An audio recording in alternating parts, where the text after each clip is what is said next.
ਆਪਣੀਆਂ ਬਾਹਾਂ ਪੂਰੀਆਂ ਖੜੀਆਂ ਨੇ। ਦੋ ਚਾਰ ਭਰਾਵਾਂ ਨੇ ਕਮੈਂਟ ਕੀਤੇ ਹਨ, ਨਾਦਰ ਭਾਈ ਲਾਈਵ ਸੌਦਾ ਵਹਾਇਆ ਕਰੋ। ਇੱਕ ਮਾਈ ਸੀ ਬਾਰ ਦੇ ਵਿੱਚ ਨੂਰਸ਼ਾਹ ਦੇ ਨਾਲ ਪ੍ਰਵਾਨਿਆਂ ਦੇ ਪਿੰਡ ਮਾਈ ਦਾ ਉਹਨਾਂ 17 ਲੱਖ ਮੰਗਿਆ, ਬਾਅਦ ਚੋਂ ਮੱਝ 12 ਜਾਂ 13 ਦੀ ਵਿਕ ਗਈ। ਅਸਾਂ ਉਹਨਾਂ ਨੂੰ 20-12 ਲਾਇਆ ਸੀ, ਵੀਡੀਓ 'ਚ 10.5-11 ਲਾਇਆ। ਉਹਦੇ ਵਿੱਚ ਜਿੰਨੇ ਵੀ ਬੰਦੇ ਨੇ ਵੀਡੀਓ ਵੇਖਣ ਵਾਲੇ, ਮੇਰਾ ਖਿਆਲ ਹੈ 90% ਬੰਦਿਆਂ ਦੇ ਗਲਤ ਕਮੈਂਟ ਆਏ ਕਿ ਇਹ ਪ੍ਰੀ ਪਲਾਨ ਹੈ, ਇਹ ਫੇਕ ਹੈ, ਇਹ ਝੂਠ ਹੈ, ਇਹ ਪਹਿਲੋਂ ਦੱਸਿਆ ਗਿਆ ਹੈ। ਮੱਝ ਤੇ ਸਾਰੀ 4-5 ਲੱਖ ਦੀ ਹੈ। ਅੱਜ ਤੱਕ ਮੈਨੂੰ ਇੱਕ ਵੀ ਬੰਦਾ ਐਸਾ ਨਹੀਂ ਮਿਲਿਆ ਜਿਹਨੇ ਮੂੰਹੋਂ ਆਖਿਆ ਹੋਇਆ ਕਿ 4-5 ਲੱਖ ਦੀ ਇਹ ਵੇ। ਇੰਦੀ ਮੈਂ ਤੁਹਾਨੂੰ ਲੱਭ ਦੇਣਾ। ਜਦੋਂ ਜਾਈਏ ਤੇ ਉਹ ਫਿਰ ਆਂਦੇ ਨੇ ਜੀ ਇਹ ਤੇ 12 ਮੰਗਦਾ, 14 ਮੰਗਦਾ, 13 ਮੰਗਦਾ। ਵੀਡੀਓ ਦੇ ਵਿੱਚ ਕਦੇ ਵੀ ਚੀਜ਼ ਦਾ ਐਨਾਲਿਸਿਸ ਕਰਨਾ ਕਿ ਇਹ 3 ਦੀ ਹੈ, 4 ਦੀ ਹੈ, 10 ਦੀ ਹੈ, 15 ਦੀ ਹੈ, ਮੇਰਾ ਰੋਜ਼ ਦਾ ਇਹ ਕੰਮ ਹੈ, ਮੈਂ ਵੀ ਨਹੀਂ ਕਰ ਸਕਦਾ। ਮੇਰੇ ਨਾਲ ਜਿਹੜੇ ਜ਼ਿਆਦਾ ਸਮਝਦਾਰ ਨੇ ਉਹ ਵੀ ਨਹੀਂ ਕਰ ਸਕਦੇ। ਇਹ ਭਾਈ ਆਏ ਨੇ, ਕਿਹੜੀ ਜਗ੍ਹਾ ਤੋਂ ਭਾਈ ਆਏ? ਜੇਸਰ ਵਾਲੇ ਭਾਈ ਆਏ ਨੇ।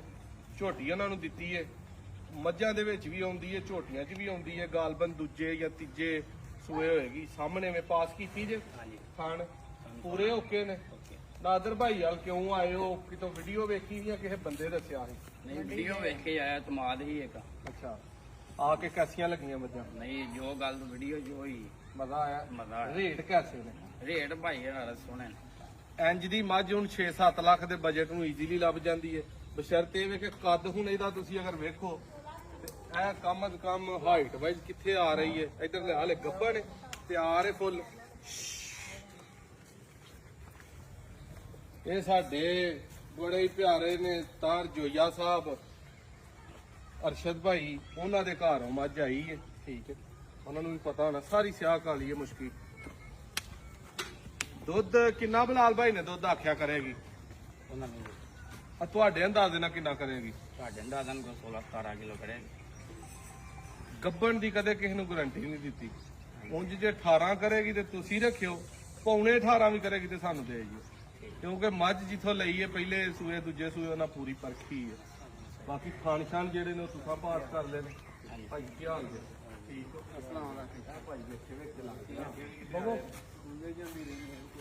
ਵੀਡੀਓ ਅੱਛੀ ਲੱਗੇ ਦੋਸਤੋ ਸ਼ੇਅਰ ਕਰਿਓ ਤੇ ਆਪਣੀ ਅੱਗੋਂ ਵਪਾਰ ਪੁਣਾ ਨੈਟ ਤੇ ਵਹਾਨ ਤੋਂ ਸੌਦਾ ਕਰਨ ਤੋਂ ਮਾਜ਼ਰਤ ਜੇ।